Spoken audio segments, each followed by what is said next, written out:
నమస్కారం Shri fibre news కి స్వాగతం. ముందుగా హెడ్లైన్స్. విశాఖ డ్రగ్స్ విషయంపై స్పందించిన ప్రభుత్వ సలహాదారు సజ్జల రామకృష్ణారెడ్డి, టీడీపీ నేతలు తమపై తప్పుడు ప్రచారం చేస్తున్నారని ఆగ్రహం. కృష్ణా జిల్లా పెనమలూరు టికెట్ను బోడే ప్రసాద్ కు కేటాయించిన టీడీపీ అధిష్టానం, జోగి రమేష్ ఎన్ని కుట్రలు చేసిన విజయం తనదేనని వ్యాఖ్య. పశ్చిమ నియోజకవర్గ సీటు పోతిన మహేష్ కు కేటాయించాలని ప్రత్యేక ప్రార్థనలు, అసెంబ్లీ సీట్ తనకు ఇస్తే ముస్లింస్ మద్దతు ఉంటుందన్న పోతిన మహేష్. విశాఖ డ్రగ్స్ విషయంలో వైఎస్ఆర్సీపీ ప్రభుత్వంపై టీడీపీ తప్పుడు ఆరోపణలు, సోషల్ మీడియాలో తప్పుడు ప్రచారం చేస్తున్నారని వైసీపీ రాష్ట్ర కార్యదర్శి, ప్రభుత్వ సలహాదారు సజ్జల రామకృష్ణారెడ్డి మండిపడ్డారు. గుమ్మడికాయలు అంటే భుజాలు తడుముకున్నట్లే ముందే టీడీపీ వాళ్ళు భుజాలు తడుముకుంటున్నారని ఎద్దేవా చేశారు. డ్రగ్స్ విషయంలో బీజేపీ, టీడీపీ నేతల పాత్ర ఉందని, తప్పించుకోవడానికే ప్రభుత్వంపై నిందలు వేస్తున్నారని ఆరోపించారు. తాడేపల్లిలో ప్రభుత్వ సలహాదారు సజ్జల రామకృష్ణారెడ్డి మీడియా సమావేశం ఏర్పాటు చేశారు. ఈ సందర్భంగా ఆయన మాట్లాడుతూ, విశాఖ పోర్టులో సీబీఐ డ్రగ్స్ను సీజ్ చేసిందని, అందుకు సంతోషంగా ఉందని, దేశం పెద్ద ప్రమాదం నుంచి బయటపడిందని సజ్జల పేర్కొన్నారు. అయితే ఈ కేసు సీబీఐ వారు ఛేదించిన మరుక్షణం నుంచే టీడీపీ అధినేత చంద్రబాబు, తన కొడుకు లోకేష్ విమర్శల దాడి మొదలు పెట్టారని, నిజానికి వారికే ఈ కేసులు సంబంధాలు ఎక్కువ ఉన్నాయని తెలిపారు. పురంధేశ్వరి బంధువులకు ఆ కంపెనీతో సంబంధాలు ఉన్నాయని, టీడీపీ నేతలు కావాలనే తమపై ఆరోపణలు చేస్తున్నాయని, చంద్రబాబు ఇంగితం లేకుండా మాట్లాడుతున్నారని సజ్జల మండిపడ్డారు. వ్యవస్థల మీద గౌరవం లేని వ్యక్తి చంద్రబాబు అని, పార్టీ అధినేతగా ఉన్న బాబు స్థాయిని మరిచి వీధి స్థాయి మనస్తత్వంతో ప్రవర్తిస్తున్నారని విమర్శించారు. వీళ్ళే అరిచే అరుపులు చూస్తుంటే వీళ్ళే ఉన్నారేమో అనిపిస్తుంది. అట్లాగే ఆ కంపెనీల్లో ఎవరున్నారని తెలిస్తే అంతా ఈ కుటుంబాల దగ్గరగా ఉండేవాళ్ళు, బంధువులు. సాక్షాత్తు ఈయన చంద్రబాబు నాయుడు వదిన, ఇప్పుడు BJP state president Purandeswari, NT Rama Rao గారి కుమార్తె. ఆమె కొడుకు ఒక కంపెనీ, దాంట్లో కంపెనీలో ఉన్నాడు. ఆమె వియ్యంకుడు ఆ కంపెనీలోనే పార్ట్నర్ అనుకున్నారు. వాళ్ళు ప్రమోట్ చేసిన కంపెనీనే తర్వాత డివైడ్ అయ్యింది, ఒక్కొక్కరు ఒక యాక్టివిటీ చూసుకుంటున్నారు. బయటకు వచ్చి మేము అటాక్ చేసి వీడు సంజయ్ శివారు వాళ్ళు, టీడీపీ వాళ్ళు, అట్లాంటి వాళ్ళు ఉల్టా ముందే అందుకొని హడావుడిగా రాత్రి నుంచి పొద్దున్న నుంచి ఉదరగొడుతున్నారు. కంటైనర్లో వచ్చిన దాంట్లో దొరికిన దానికి సంబంధించి ఎవరు, దీని వెనక ఎవరెవరు ఉండే అవకాశం ఉంది, ఆ కంపెనీ కాన్షియస్ గా చేసిందా అనేది తేలాల్సి ఉంటే అప్పుడు సహజంగానే కంపెనీ ఎవరిది అనేది చూస్తారు. అది చూస్తే సహజంగా మొత్తం ఎవరు అనేది కనపడుతోంది. దగ్గరి బంధువులు, కుటుంబ సభ్యులు, లేదా వీళ్లతో కలిసి ఎప్పుడు తిరిగినట్టు ఆ ఫోటోలు అన్ని బయటకు వచ్చాయి. ఈ గ్రూప్తో, ఈవెన్ చంద్రబాబు నాయుడుతో ఉండేవాళ్ళు ఆయనతో ఉన్నారు. ఆ గ్రూపుకు సంబంధించిన వాళ్ళు ఎవరు రెగ్యులర్ గా కలుస్తారో వాళ్లే ఆ కంపెనీల్లో ఉన్నారు. ఇది సహజంగానే వాళ్ళ మీదకే పడుతుంది. పడడానికి కూడా అవకాశం ఎందుకుంది? అలాంటి ఆలోచనలు చేసే లక్షణం కూడా చంద్రబాబు నాయుడుకు ఉంది కాబట్టి, తప్పుడు దారిలో ఎట్లా అధికారంలోకి రావాలని చూస్తాడు కాబట్టి వాళ్ళ మీదకే వస్తుందనే దాన్ని ప్రియంప్ట్ చేయడానికి ఉల్టా మా మీద దాడి చేస్తున్నారు. లోకేష్ చేసినా, చంద్రబాబు నాయుడు చేసినా అదే ఉద్దేశంతో చేస్తున్నారు. ఆ స్థాయి, నిజంగా ఆ స్థాయికి రావాలనుకున్న వాళ్ళు చేయకూడని పని చేస్తున్నారు. వాళ్ళు అంటే వాళ్ళకి ఈ జన్మలో ఈ రాష్ట్రంలో ప్రజల అవకాశం ఇవ్వలేదని తెలిసిన తర్వాత వచ్చే డెస్పరేషన్ లోనే ఇలాంటి కామెంట్స్ చేస్తున్నారని మేము అనుకుంటాం. కృష్ణా జిల్లా పెనమలూరు టీడీపీ టికెట్ ను బోడే ప్రసాద్ కి కేటాయించడంతో ఆనందంలో క్యాడర్ ఉన్నారు. తనపై నమ్మకంతో సీటు ఇచ్చిన చంద్రబాబు వమ్ము చేరని బోడే అన్నారు. జోగి రమేష్ ఎన్ని కుట్రలు పన్నినా విజయం నాదే అంటున్న బోడే ప్రసాద్ తో మా ప్రతినిధి Likhita face to face. TDP assembly అభ్యర్థుల 3వ జాబితాను విడుదల చేశారు టీడీపీ అధినేత చంద్రబాబు. ఈ జాబితాలో పెనమలూరు నియోజకవర్గానికి ఎమ్మెల్యే అభ్యర్థిగా బోడే ప్రసాద్ ను కూడా ప్రకటించిన నేపథ్యంలో ప్రస్తుతం ఇక్కడ బోడే ప్రసాద్ కార్యాలయం వద్ద ఆనందోత్సవాలు అయితే జరుగుతున్నాయి. ప్రస్తుతం బోడే ప్రసాద్ మనతో ఉన్నారు. ఆయన తెలుగు సార్ చెప్పండి, మీరు 2019లో ఓడిపోయిన దగ్గర నుంచి కూడా నిత్యం ప్రజల్లో ఉంటున్నారు. ఇటు ముఖ్యమంత్రిగా ఇటు అనేక పోరాటాలు కూడా చేశారు. టీడీపీ అధినేతకు ఎలాంటి గిఫ్ట్ ఇవ్వబోతున్నారు? ఈ నియోజకవర్గంలో భారీ మెజార్టీతో పెనమలూరు నియోజకవర్గ శాసనసభ్యుడిగా గెలిచి చంద్రబాబు నాయుడు గారి బహుమానంగా ఇవ్వబోతా ఉన్నాం. ప్రజలు, కార్యకర్తలు బలంగా కోరుకోబట్టే ఈ రోజున నాకు చంద్రబాబు నాయుడు గారు, నారా లోకేష్ గారు అవకాశం కల్పించారు. వాళ్ళు కల్పించిన అవకాశాన్ని, నమ్మకాన్ని వమ్ము కాకుండా ఈ 2 నెలలు కూడా ప్రతి కార్యకర్త సైనికుల్లాగా పనిచేసి తెలుగుదేశం పార్టీని విజయం వైపు నడిపిస్తాం. ఇప్పుడు గత 2 జాబితాల్లో మీ పేరు లేదు, కానీ ఇటు వి సపోర్ట్ బోడే అని చెప్పి కూడా సోషల్ మీడియాలో విస్తృత ప్రచారం జరిగింది. అది పార్టీ హైకమాండ్ దృష్టి కూడా తీసుకెళ్లిన పరిస్థితి. వీళ్ళందరికీ మీరు ఎలా రుణం తీసుకోబోతున్నారు? బోడే ప్రసాద్ గతంలో పెనమలూరు నియోజకవర్గం వరకే పరిమితం అయ్యి ఉన్నాడు. ఈరోజు ప్రపంచవ్యాప్తంగా ఎంతోమంది నాకు గత 20 రోజుల నుంచి మరి నాకు ఫోన్ చేసి స్వయంగా బోడే ప్రసాద్ గారు మీకు అన్యాయం జరిగితే మేము తట్టుకోలేకపోతా ఉన్నాం, చంద్రబాబు నాయుడు గారు మీకు చివరి నిమిషంలో అయినా అవకాశం కల్పిస్తారు, మీ కష్టం తెలుసు, మీరు చేసే ప్రతి కార్యక్రమం మేము అందరం చూస్తూ ఉన్నాం, తప్పకుండా వేచి చూడండి అని చెప్పి వాళ్ళందరూ కూడా నాకు ధైర్యాన్ని కలిగించారు. అలాగే ఈ రోజున చంద్రబాబు నాయుడు గారు అవకాశం కల్పించారు కాబట్టి తప్పకుండా ఆ నమ్మకాన్ని ఒమ్ము కాకుండా చూస్తాం. బీజేపీ జనసేన అభ్యర్థుల్ని ఎలా కలుపుకొని ముందుకెళ్ళబోతున్నారు ఏంటి?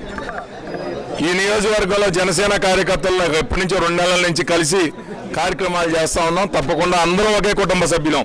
జనసేన వేరు, టీడీపీ వేరు కాదు, బీజేపీ వేరు కాదు, అందరం కూడా కలిసి ప్రయాణం చేసి ఈ నియోజకవర్గంలో టీడీపీని గెలిపించారు. ప్రత్యర్థిగా ఉన్న జోగి రమేష్ ఖచ్చితంగా నేను గెలుస్తానని చెప్పి కూడా ఇక్కడ చాలా సవాళ్లు విసురుతున్నారు. ఖచ్చితంగా వచ్చిన టీడీపీ కూటమి అభ్యర్థిని వాళ్ళు ఓడిపోతారని కూడా చాలా సవాళ్లు విసురుతారు.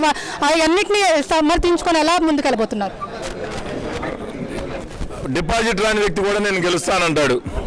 ఈరోజు మైలవరంలో గంజాయి మొక్కను తీసుకెళ్లి పెడల్లో నాటారు, పెడల్లో వృక్షంగా మారింది. ఈరోజు ఇక్కడ తీసుకొచ్చి ఆ వృక్షాన్ని పెనమలూరు నియోజకవర్గాన్ని నాశనం చేయమని చెప్పి ఇక్కడ నాటడం జరిగింది. తప్పకుండా కూకటి వేళతో సహా పెగిలించి తగిన బుద్ధి చెబుతాం. మొత్తం మీద చూసుకున్నట్లయితే ఇటు ఖచ్చితంగా పెనమలూరు నియోజకవర్గంలో గెలిచి ఇటు టీడీపీ అధినేత చంద్రబాబుకు గిఫ్ట్ ఇస్తానని చెప్పి కూడా బోడే ప్రసాద్ చెప్తున్నారు. ఇటు ఎవరైతే ప్రత్యర్థి ఉన్నారో మంత్రి జోగి రమేష్ ఖచ్చితంగా నాన్ లోకల్ ఉన్న జోగి రమేష్ని ఖచ్చితంగా ఓడించి తీరుతామని చెప్పి కూడా ఇటు బోడే ప్రసాద్ అయితే చెప్తున్నారు. ఇది ఉన్న పరిస్థితి. వీడియో జర్నలిస్ట్ విష్ణుతో లిఖిత, వీడియో న్యూస్, బోడే ప్రసాద్ నివాసం వద్ద నుంచి. జనసేన నేత పోతిన మహేష్ కు పశ్చిమ నియోజకవర్గ అసెంబ్లీ సీట్ను కేటాయించాలని ముస్లింస్ నేతలు ప్రత్యేక ఉపవాస ప్రార్థనలు చేశారు. పశ్చిమ నియోజకవర్గ అసెంబ్లీ సీటును పోతిన మహేష్ కు కేటాయిస్తే ముస్లింస్ల మద్దతు ఉంటుందని తెలిపారు. ముస్లింస్ల ముద్దుబిడ్డ పోతిన మహేష్ కు పశ్చిమ సీటును కేటాయించాలని పవన్ కళ్యాణ్ కి విజ్ఞప్తి చేస్తున్నామన్నారు. పవిత్ర రంజాన్ శుక్రవారం పర్వదినాన పోతిన వెంకట మహేష్కు విజయవాడ పశ్చిమ నియోజకవర్గ అసెంబ్లీ సీట్లు కేటాయించాలని ముస్లిం సోదర సోదరీమణులు పెద్ద ఎత్తున ప్రత్యేక ప్రార్థనలు జనసేన పార్టీ పశ్చిమ నియోజకవర్గ కార్యాలయంలో నిర్వహించినారు. పవన్ కళ్యాణ్ పోతిన మహేష్ లాంటి మంచి మనిషి, పార్టీ కోసం కష్టపడి పనిచేసే వ్యక్తికి పశ్చిమ నియోజకవర్గ సీటు కేటాయించాలని భగవంతుణ్ణి, అల్లా దీవెనల కోసమే ఈ ప్రత్యేక ప్రార్థనలు ఏర్పాటు చేశామని అన్నారు. ప్రజల కష్టాలను తన కష్టాలుగా భావించే పోతిన మహేష్కే పశ్చిమ సీటు కేటాయించడం న్యాయమైన ధర్మమని అన్నారు. ఈ కార్యక్రమంలో నగర ప్రధాన కార్యదర్శి సయ్యద్ ముబీనా, నగర అధికార ప్రతినిధి అబ్దుల్ నజీబ్, 46వ డివిజన్ అధ్యక్షులు షేక్ అమీర్ బాషా, షర్మిల, హుసేన్, నసీమా, సల్మా, షాహీనా, ఇబ్రహీం, ఎజాజ్ పండు, ఎస్డి కరీముల్లా, షమ్మర్, రసూల్, नागुर, रफ़ी, जाकिर, सादिक अली, सुभानी, खादा तैतरल पाल्गొన్నారు. यहाँ पर हम लोग आने का मकसद ये है कि हमारे पवन कल्याण भाई को हम लोग रिक्वेस्ट कर रहे हैं, हम लोग मुसलमान भाई बहन सब मिलके हमारे पश्चिम नियोजकवर्ग में हमारे पोतिन महेश सर को ये सीट जल्द से जल्द देकर हम लोग के दिलों में जो तकलीफ गुजर रही है, हम लोग को ये 1 हफ्ते से हम लोग को परेशानी आई है, ये परेशानी को दूर करके हमारे पवन कल्याण सर हम लोग को ये टिकट बहुत जल्द से जल्द रिलीज़ करके हम लोग के दिल में खुशी डालकर हमारे पोतिन महेश सर को हम लोग बहुत मेजॉरिटी से हम लोग जिता लेते। यहाँ पर चोरों को भगाना है, गुंडों को भगाना है, यहाँ पर लूटने वालों को भगाना है, यही मकसद है हमारा कि हमारे पवन कल्याण भाई को भी मालूम है हमारे पोतिन महेश सर को सीट देने के लिए उन्होंने भी बहुत कोशिश करते हैं। इंशाअल्लाह उनकी कोशिश जारी होगी, हमारे पोतिन महेश सर को जल्द से जल्द सीट मिलेगी, हमारी दुआ कायम होगी, कबूल होगी इंशाअल्लाह ताला। हमारे पवन कल्याण भाई को हम लोग बहुत रिक्वेस्ट करते हैं और ज़्यादा भी रिक्वेस्ट करते, आज नहीं तो कल भी परवानी हम लोग इंतज़ार करते, हमारा भाई खाली हम लोग को वादा कर दिया है। ప్రజల మనిషి అయినా ప్రజలకి అందుబాటులో ఉండి ప్రతి సాయం అంటే చేసే మనిషి మా పోతిన మహేష్ గారికి ఈ పశ్చిమ నియోజకవర్గ సీటు కేటాయించాలని పవన్ కళ్యాణ్ గారిని వేడుకుంటున్నాం. అలాగే ఈ నియోజకవర్గంలో సమస్య అంటూ ఏదైనా ఉందంటే ఏ పార్టీకి అతీతంగా అయినా సరే, ప్రజలు ఏ కులమతాలకు అతీతమైనా సరే ఫస్ట్ గడప తొక్కేది మా పోతిని మహేష్ గారు జనసేన పార్టీ ఆఫీస్ గడప తొక్కి ఆయనకి వినిపించుకున్న తర్వాతే ఆయన సలహా సూచనతో ఈ నియోజకవర్గంలో ప్రజల గుండెల్లో ఉన్న మనిషి ఆయనకి ఈ సీటు కేటాయించాలని చెప్పి మేము ప్రతిరోజు అల్లకి దువా చేస్తున్నాం. ఈ రంజాన్ మాసంలో నేను ఒక్కడనే అనుకున్నాను, నేను ఇన్ని రోజులు ఆయన గురించి ఆలోచిస్తుంది. ఎంతమంది ఈరోజు ముస్లిమ్స్ అందరూ ఒక పిలుపుకి అరగంట ముందు మేము ఫోన్ చేసి చెప్తే అరగంటలోనే ఎంతమంది వచ్చారంటే ఆయన మీద ముస్లిమ్స్ అందరికీ ఎంత ప్రేమ ఉందో, ఆయన ముస్లిమ్స్ గుండెల్లో ఎంత. రాష్ట్రం అభివృద్ధి చెందాలంటే టీడీపీ, జనసేన, బీజేపీ కూటమి అధికారంలోకి రావాలని నారా లోకేష్ తెలిపారు. చంద్రబాబు నాయుడు ఎప్పుడు రాష్ట్ర ప్రజల సంక్షేమం గురించి ఆలోచిస్తారే కానీ హత్య రాజకీయాలను ఎప్పుడు చేయలేదని ఆయన స్పష్టం చేశారు. గుంటూరు జిల్లా మంగళగిరిలో బాలాజీ అపార్ట్మెంట్ సభ్యులతో నారా లోకేష్, గుంటూరు పార్లమెంట్ అభ్యర్థి పెమ్మసాని చంద్రశేఖర్ సమావేశమయ్యారు. ఈ సందర్భంగా నారా లోకేష్ మాట్లాడుతూ అలాంటి నాయకుడిని తప్పుడు కేసులో ఇరికించినందుకు సీఎం జగన్ ప్రయత్నిస్తున్నారని మండిపడ్డారు. చంద్రబాబు అభివృద్ధి చేసే విషయంలో కులమతాలను పట్టించుకోలేదని పేర్కొన్నారు. సమాజంలో మార్పు రావాలంటే ముందుగా మనమందరం మారాలని ఈ సందర్భంగా తెలియజేశారు. యువతకు సొంత రాష్ట్రంలో ఉపాధి కల్పిస్తామని గత ఎన్నికల్లో హామీ ఇవ్వడం వల్లే సీఎం జగన్ అధికారంలోకి వచ్చారని వ్యాఖ్యానించారు. సీఎం జగన్ అధికారంలోకి వచ్చి 5 ఏళ్లు అవుతున్న ఒక్క పరిశ్రమ కూడా రాష్ట్రంలో రాలేదని ధ్వజమెత్తారు. రానున్న ఎన్నికల్లో తనను పెమ్మసాని చంద్రశేఖర్ను గెలిపించాలని ఆయన కోరారు. కారణం ఇక్కడ ఉన్న శాసనసభ్యుడు ఆళ్ల రామకృష్ణారెడ్డి గారు. వాస్తవంగా ఆయన రాజకీయాల కన్నా లాయర్గా ఉంటే హరీష్ సాల్వేని భారతదేశంలోనే నంబర్ 1 లాయర్ ఉన్నారు. ఆయనకి పోటీ పడ్డాడు. ప్రతి దాంట్లో లిటిగేషన్ పెట్టి, ఇబ్బందులు పెట్టి, అమరావతి పనులు ముందలు తీసుకెళ్ళి లేదు, మంగళగిరికి వచ్చేగల మనం చేయాల్సిన అనేక అభివృద్ధి కార్యక్రమాలకు ఆయన అడ్డుపెట్టారు. ఇంకా 2019 ఎన్నికలు వచ్చేగల ఒక్క అవకాశం మాటతో అందరూ ఆ మాయలో ఓటు వేశారు. కొత్త ప్రభుత్వం ఏర్పడింది. నేను ఆ రోజు అనుకున్నా, శాసనసభ్యుడు గెలిచారు, అతని పార్టీ అధికారంలో ఉంది. మొదటి బడ్జెట్లో దాదాపు 2,000 కోట్ల రూపాయలు నన్ను చూసి మంగళగిరి కోసం ముఖ్యమంత్రి గారు జగన్మోహన్ రెడ్డి గారు కేటాయించారు. ఆనాడు ప్రచారానికి వచ్చినప్పుడు రామకృష్ణారెడ్డి గారు రాజధాని ఇక్కడనే ఉంటుంది, నేను ముఖ్యమంత్రి గారి తరపున హామీ ఇస్తున్నాను అని మాయ మాటలు చెప్పారు. రాజధాని పోయింది, అభివృద్ధి కార్యక్రమాలు జరగట్లేదు. ఒక్క పరిశ్రమ మన ప్రాంతానికి రాలేదు. వాళ్ళందరికీ care of address Hyderabad, Bengaluru, Chennai తయారీ. కరెక్ట్గా 2019లో 21 రోజుల ముందర తెలుగుదేశం పార్టీ అభ్యర్థిగా మీ ముందరకు వచ్చాను. మీరు ఎదుర్కొంటున్న సమస్యలు నేను తెలుసుకోలేకపోయా, నేనేంటో మీకు అర్థం అనేది ఎన్నికలు అయిపోయినాయి. 5,350 ఓట్లతో ఓడిపోయారు. ఓడిపోయిన దగ్గర నుంచి మంగళగిరిలో ఉన్న మంగళగిరి ప్రజలు సేవ చేశారు. దాదాపు 29 సంక్షేమ అభివృద్ధి కార్యక్రమాలు మంగళగిరి ప్రజల కోసం నేను చేశాను. మీరు చూస్తే టాటా లాంటి సంస్థతో ఒప్పందం కుదుర్చుకుని వీవర్స్ అలా ప్రారంభించాం. ఇప్పుడు ఒక విజన్తో అసలు గోల్డ్ క్లస్టర్ తీసుకురావాలి, దక్షిణ భారతదేశంలో బంగారం కానీ బంగారు ఆభరణాల గురించి ఏమైనా ఆలోచించి తయారు చేసుకోవాలంటే మంగళగిరి కేర్ ఆఫ్ అడ్రస్ చేయాలన్న ఆలోచనతో నేను పనిచేస్తాను. నిబంధనలకు విరుద్ధంగా రాజకీయ అవసరాలకి వైసీపీ వాలంటీర్లని వాడుకుంటుందని బీజేపీ అధికార ప్రతినిధి సాదినేని యామిని శర్మ ఆరోపించారు. ఎన్నికల కోడ్ని పోలీసులు పట్టించుకోవడం లేదన్నారు. సీఎం వైఎస్ జగన్ హయాంలో అవినీతి పెరిగిపోయిందని వైసీపీ నేతలు భ్రష్టాచార నాయకులని ఆమె ధ్వజమెత్తారు. బీజేపీ రాష్ట్ర కార్యాలయంలో ఏర్పాటు చేసిన విలేకరుల సమావేశంలో బీజేపీ అధికార ప్రతినిధి సాదినేని యామిని మాట్లాడుతూ విశాఖ పోర్టులో 25,000 డ్రగ్స్ పట్టుకోవడం సంచలనం కలిగిస్తుందన్నారు. రాష్ట్ర పోలీసులు నార్కోటిక్స్ నిద్రపోతున్నారా? సిబిఐ, ఇంటర్పోల్ ఇన్ఫర్మేషన్ వచ్చేంత వరకు రాష్ట్ర పోలీసులు ఏం చేస్తున్నారని ప్రశ్నించారు. సంధ్య ఆక్వా లిమిటెడ్ పూనం వీరభద్రరావు పేరుతో ఆ డ్రగ్ కంటైనర్ వచ్చిందని వైసీపీ నాయకులతో కలిసి కూనం వీరభద్రరావు ఆయన భార్య కటౌట్లు వేయించుకున్నారని గుర్తు చేశారు. బీజేపీ అధ్యక్షురాలు పురంధేశ్వరి కుటుంబ సభ్యులకు అంటగట్టే ప్రయత్నాన్ని ఆమె ఖండించారు. రాష్ట్రాన్నే కాదు యావత్ భారతదేశాన్ని ఒక కుదిపేసినటువంటి సంఘటన చూసాం. విశాఖపట్నంలో 25,000 కేజీల డ్రైడ్ ఈస్ట్ కంటైనర్ శాంటోస్ అనే పోర్టు నుంచి, బ్రెజిల్ దేశం నుంచి విశాఖపట్నం పోర్టుకి రావడం జరిగింది. ఆ వార్త చూడడంతో ఒకసారి నిజంగా అందరూ ఉలిక్కి పడ్డారు. ఇంత పెద్ద ఎత్తున 25,000 కేజీల డ్రైడ్ ఈస్ట్ పేరు, దాంట్లో ఇంత పెద్ద ఎత్తున డ్రగ్స్ ఉండడం అనేది ఆ టెస్టులో పాజిటివ్గా తేలింది అనేది సిబిఐ అధికారుల ద్వారా తెలుస్తోంది. ఇక్కడ చాలా బాధాకరమైన విషయం ఏంటంటే రాష్ట్ర శాఖ ఏదైతే ఉందో, పోలీసులు కానివ్వండి, నార్కోటిక్స్ శాఖ వాళ్ళు కళ్ళు మూసుకొని నిద్రపోతున్నారా లేదా నిద్ర నటిస్తున్నారా? సంవత్సరాల నుంచి కూడా అన్ని విధాలుగా ఈ రాష్ట్రంలో ఉన్నటువంటి వనరులను దోచుకోవడమే కాకుండా ఇప్పుడు ఇటువంటి ఈ డ్రగ్ని తీసుకొచ్చి ఇక్కడ స్మగ్లింగ్ చేసేటటువంటి విధానానికి తెర తీసి మళ్ళీ బయట వేరే పార్టీల పైన, భారతీయ జనతా పార్టీ పైన వేయాలని చూస్తున్నారు.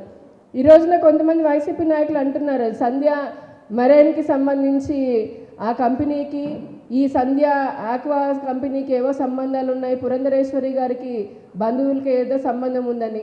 కానీ ఒకసారి కనుక ఆధారాలు మనం చూస్తే వారు క్లెయిమ్ చేస్తున్నట్టుగా లేదా ఆరోపిస్తున్నట్టుగా అసలు ఆ సంధ్య అనే కంపెనీకి, సంధ్య మెరైన్ కంపెనీ ఏదైతే ఉందో అది మొదటి నుంచి కూడా 1992లో పురంధరేశ్వరి గారి వియ్యంకుడు ప్రసాదరావు గారు స్థాపించారు. అప్పట్లో ఈ కూనం వీరభద్రరావు అనే అతను ఏదైతే ఇప్పుడు ఈ కన్సైన్మెంట్ వచ్చిందో, ఇందులో ఆ కన్సైన్మెంట్లో డ్రగ్స్ దొరికాయో, ఆ కూనం వీరభద్రరావు అనే అతను ఒకప్పుడు అందులో డైరెక్టర్ లాగా పనిచేశాడు.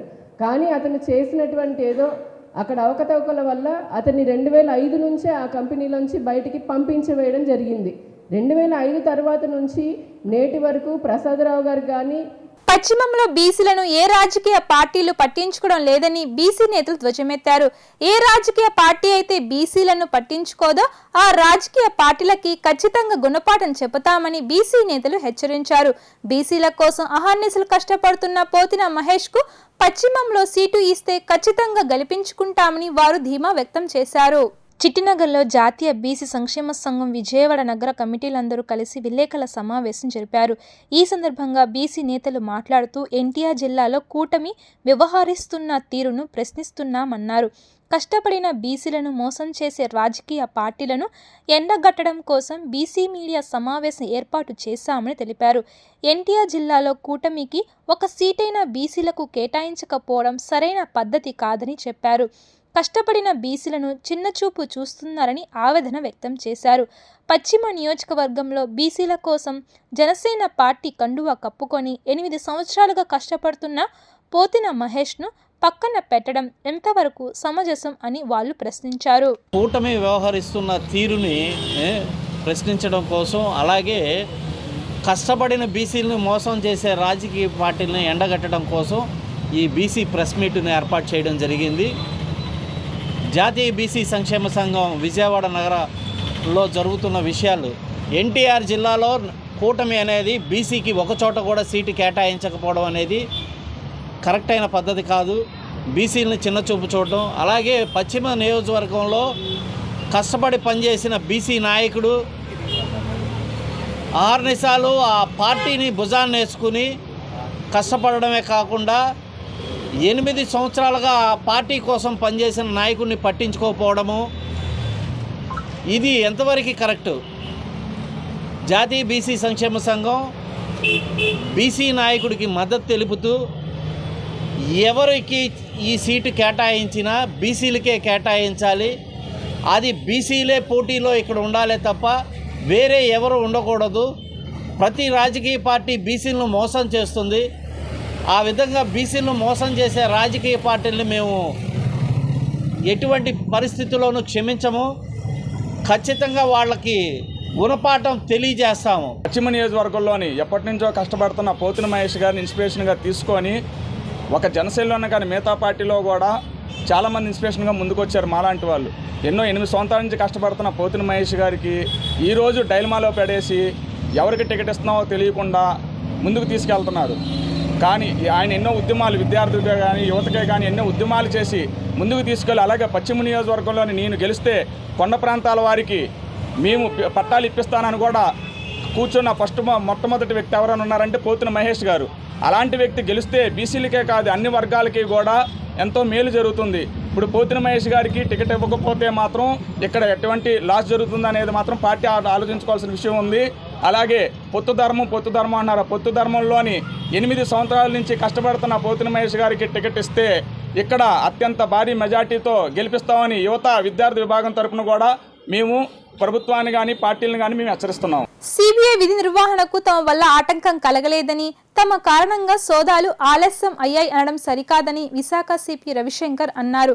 కంటైనర్లో డ్రగ్స్ కేసును పూర్తిగా సిబిఐ దర్యాప్తు చేస్తుందని, సిబిఐ కేవలం డాగ్ స్క్వాడ్ సహకారం కోరితే ఇచ్చామని తెలిపారు. కంటైనర్ టెర్మినల్ తమ కమిషనరేట్ పరిధిలోకి రాదని చెప్తూ కస్టమ్ ఎస్పీ పిలిస్తే తాము వెళ్లామని పేర్కొన్నారు. విశాఖలో డ్రగ్స్పై ఉక్కుబాధ మోపుతున్నామని ఆయన చెప్పారు. విశాఖ పోర్టులో డ్రగ్ కంటైనర్ ఉన్నట్లు అందిన సమాచారం కలకలం రేపింది. దక్షిణ అమెరికాలోని బ్రెజిల్ నుంచి కంటైనర్లో 25,000 కిలోల డ్రగ్ చేరినట్లు ఇంటర్పోల్ సమాచారంతో రంగంలోకి దిగిన Delhi CBI, Visakha CBI customs అధికారులను అప్రమత్తం చేసింది. కంటైనర్లో 25 కిలోల చొప్పున 1000 బ్యాగులు ఉన్నట్లు గుర్తించి తనిఖీలు చేపట్టారు. హ్యాండ్బాగ్ మీదుగా ఈ నెల 16న విశాఖ చేరుకున్న నౌకా కంటైనర్ దిగుమతి చేసిన తరువాత తమిళనాడుకు వెళ్లినట్లు అధికారులు గుర్తించారు. బ్రెజిల్ నుంచి SEKU 4375380 నెంబర్ కంటైనర్ను సీజ్ చేసినట్లు సిబిఐ FIRలో వెల్లడించింది. పోర్ట్ ట్రస్ట్కు వెళ్ళటం జరిగింది. తర్వాత నేను కూడా అక్కడ వెళ్ళి అసలు ఏం జరిగిందని చెప్పేసి విషయాలు కనుక్కున్నాను. అంతవరకే. కానీ దాని తర్వాత వాళ్లకు ఈ డాగ్ స్క్వాడ్ అవసరం లేదని చెప్పి అక్కడ ఉన్న డిఎస్పి సిబిఐ, తర్వాత అక్కడ ఉన్న కస్టమ్స్ ఎస్పీ, కస్టమ్స్ సూపరింటెండెంట్ చెప్పడం జరిగింది. దాని మీద వెంటనే రిటర్న్ వచ్చేసినాము. కానీ అక్కడ డిలే అని చెప్పేసి ఏమీ జరగలేదు. తర్వాత ఆ పదం ఏదైతే వాళ్ళు సిబిఐ వాడారో అదంతా కూడా వాళ్ళ టెక్నికల్ టర్మ్స్ అండి. దాంట్లో మా గవర్నమెంట్ ఆఫీషియల్స్ ఫ్రమ్ వైజాగ్ ఎవరు ఇంటర్ఫేర్ కాలేదు. నిన్న జరిగిన 210 kg గాంజా సీజర్లో ఆ ఇల్లు అంతా కూడా స్వాధీనం చేయడం జరిగింది under the provisions of NDPS act. ఆ NDPS యాక్ట్లో ఉన్న ప్రొవిజన్స్ ప్రకారంగా ఇల్లు కూడా ఏ ఇంట్లో అయితే వాళ్ళు స్టోర్స్ చేసుకున్నారో ఆ 2 ఇల్లు కూడా, ఒకటి అల్లూరి సీతారామరాజు డిస్ట్రిక్ట్లో ఉన్న ట్రాన్సిట్ హోమ్గా ఏదైతే యూజ్ చేసుకున్నారో ఆ ఇల్లు, తర్వాత మన దగ్గర గోపాలపట్నంలో అక్కడ ఉన్న ఇల్లు కూడా, 2 ఇల్లు కూడా స్వాధీనం చేయడం కూడా జరిగింది. సో ఈ విధంగా NDPS మీద గట్టి నిఘా పెట్టుకొని గట్టిగా మేము దాని మీద పడుతున్నాము. సో ఏదైతే ఇప్పుడు ప్రచారం ఏదైతే జరుగుతుందో ఇక్కడ గవర్నమెంట్ ఆఫీషియల్స్ వెళ్ళి అక్కడ అడ్డంగా వచ్చారు, అది అవాస్తవం. అంటే దాన్ని డిఫరెంట్గా ఇంటర్ప్రెట్ చేసుకున్నారు. వాళ్ళు రాసింది వాళ్ళ టెక్నికల్ టర్మ్స్ కోసం రాసుకున్నారు, టెక్నికల్ సీజర్ దానికోసం వాళ్ళు రాసుకున్నారు. కానీ మీరు ఈ విషయం సిబిఐ ఆఫీషియల్స్ని కూడా ఫోన్ చేసి కనుక్కోవచ్చు. ఇది మా దగ్గర నుంచి so that interpretation that it is deliberate effort by the government officials of Andhra Pradesh in the investigation of this thing is not correct. Okay, వాళ్ళు దాన్ని టెక్నికల్గా వాడుతున్నారు actually to cover up the delay part or what ever it is. Telugu Desam అభ్యర్థుల 3వ జాబితా విడుదల చేశారు. TDP అధినేత చంద్రబాబు 24 మందితో కూడిన జాబితాను ప్రకటించారు. రాష్ట్ర ప్రయోజనాలే ఏకైక ఎజెండాగా ఎన్డీఏలో చేరినట్లు చంద్రబాబు స్పష్టం చేశారు. టీడీపీ అభ్యర్థులను ఆశీర్వదించాలని ప్రజలను కోరారు. తెలుగుదేశం పార్టీ 3వ జాబితా విడుదల అయ్యింది. టీడీపీ అధినేత చంద్రబాబు నాయుడు 24 మంది అభ్యర్థులతో కూడిన జాబితాను ప్రకటించారు. టీడీపీ విడుదల చేసిన 2 జాబితాల్లో 128 మంది అసెంబ్లీ అభ్యర్థులని ప్రకటించింది.